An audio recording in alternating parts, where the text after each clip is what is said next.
So the fender for the Explorer was delivered. There's what it came on, and well, here is the packaging. It's a little bit overkill.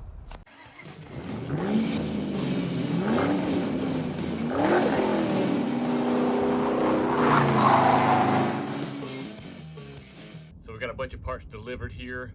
We're gonna unbox these things. It looks like there's a lot of stuff here. It looks like a lot of money, but honestly, this stuff was very affordable, and we're staying within our budget on this car here. And let's just see what we got. Let's unbox here.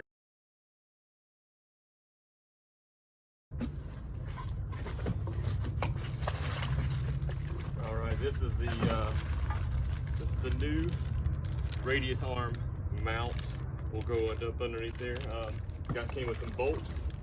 Man, this thing was pretty affordable. Came from Parts Geek. This came from Parts Geek.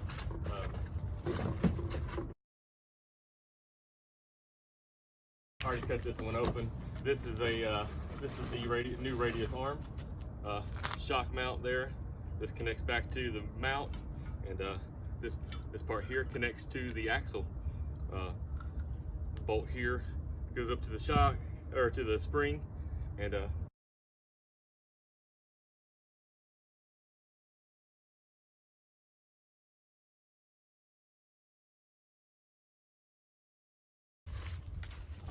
this is some of the pretty right here. This is some of the pretty.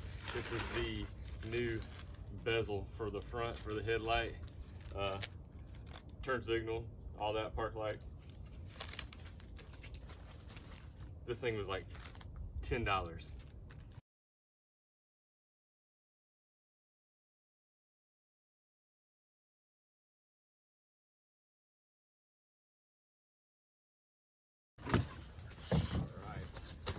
This box is the new headlight assembly.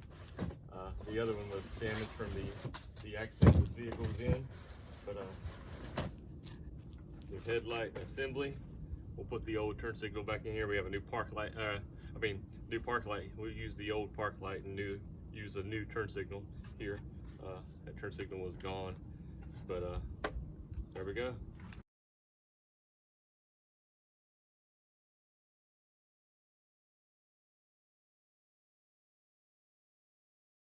I could have gone to a junkyard and gotten this next part here, but honestly, for 99 bucks from LMC,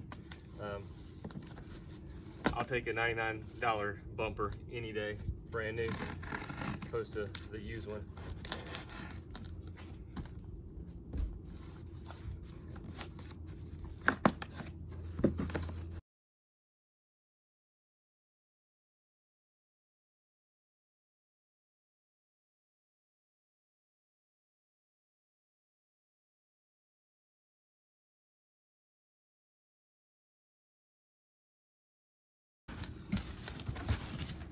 We got some bubble wrap, more bubble wrap, and we have our new bumper and more cardboard.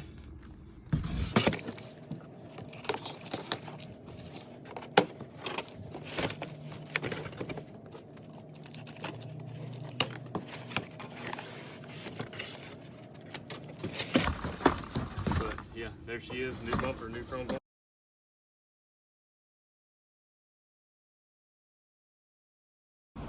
If you follow me on Instagram, you know exactly what this is. It was a bit overkill when they delivered it. It's on a pallet, a big wooden pallet. It came in a big 18-wheeler truck. It pulled up in my front yard.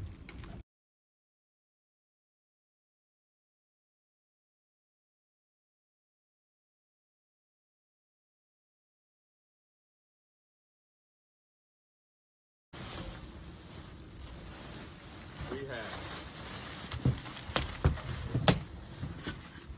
fender. We have the replacement fender for this. Yes, I know what you're thinking, it's the wrong color. Well, we'll fix that.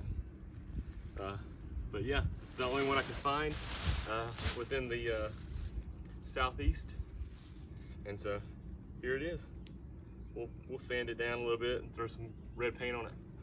All right, so we're about to start working on the important stuff. There's the two new pieces we're about to add to this suspension. The radius arm mount over here, and the bolts that came with it there. That's from Moog. And then the new radius arm here, that is a Ford part right there, straight from Ford. Should fit in here perfectly. I'm gonna take you underneath the vehicle now. So here we are, we got the radius arm here. If we look closely here, you can see, sorry for my fingers. All right, so if you look here, you can see where it rubbed underneath when it had impact. Get some rub marks there. And then we get up here to the mount, and here is where it is bent, right in here. And so we'll take these bolts out, take these bolts here out, and change all that out, and it should drop this radius arm down a bit and push it forward once we put the new pieces in.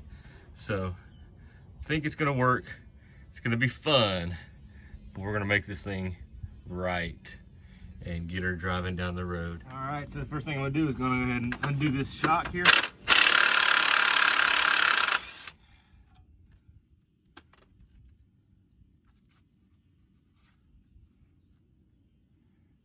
Probably have to jack up on this thing a little bit more to get it to loosen up.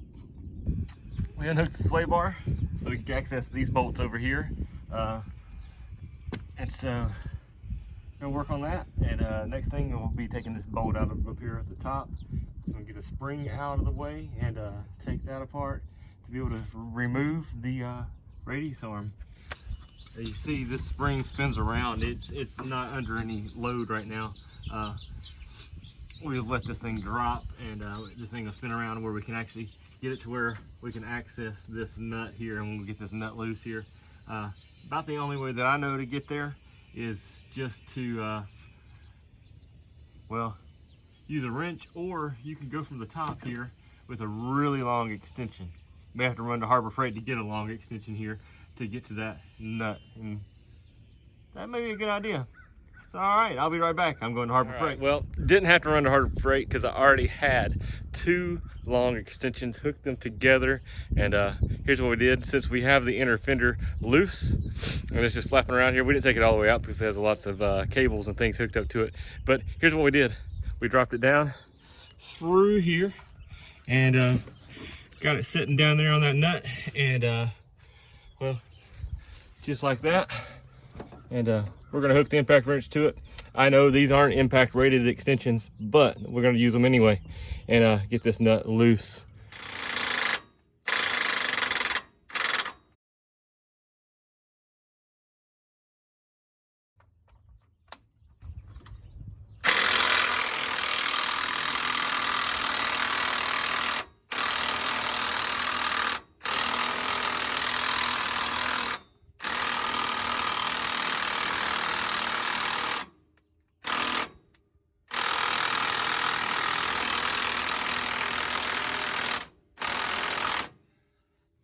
All right, so well, I'm gonna have to run to Harbor Freight anyway to get a couple things here. This bolt or nut doesn't want to come loose, so I'm gonna hit it with some PV blaster here. This stuff is amazing. I always get the big can, the big shot cans, and use it.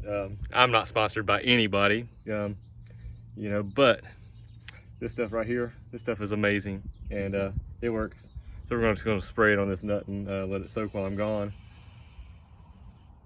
I'm gonna spray it on the bottom one, too. So just gonna get that, let that stuff soak down in there while I'm gone, and see what happens.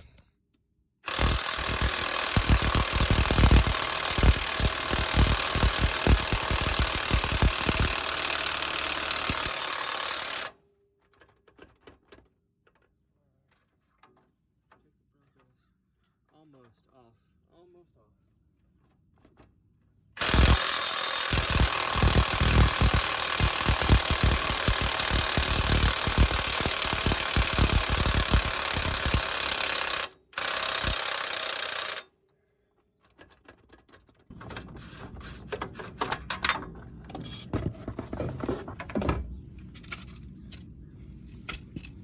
All right, so that nut is out.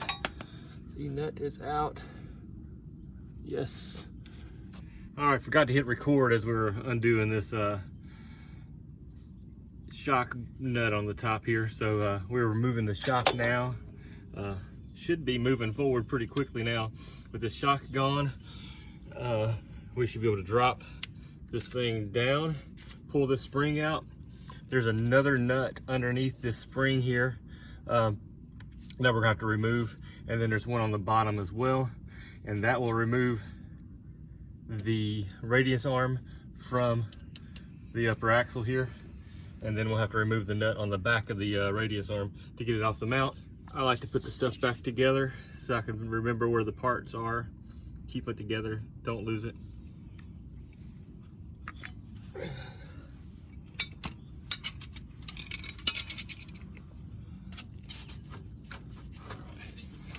Drop this jack down. Drop this jack down. All right.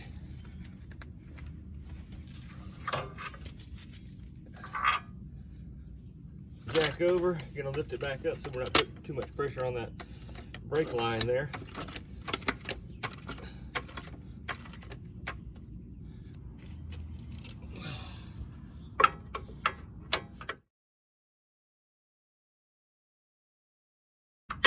The deep well sockets aren't long enough to reach down in there.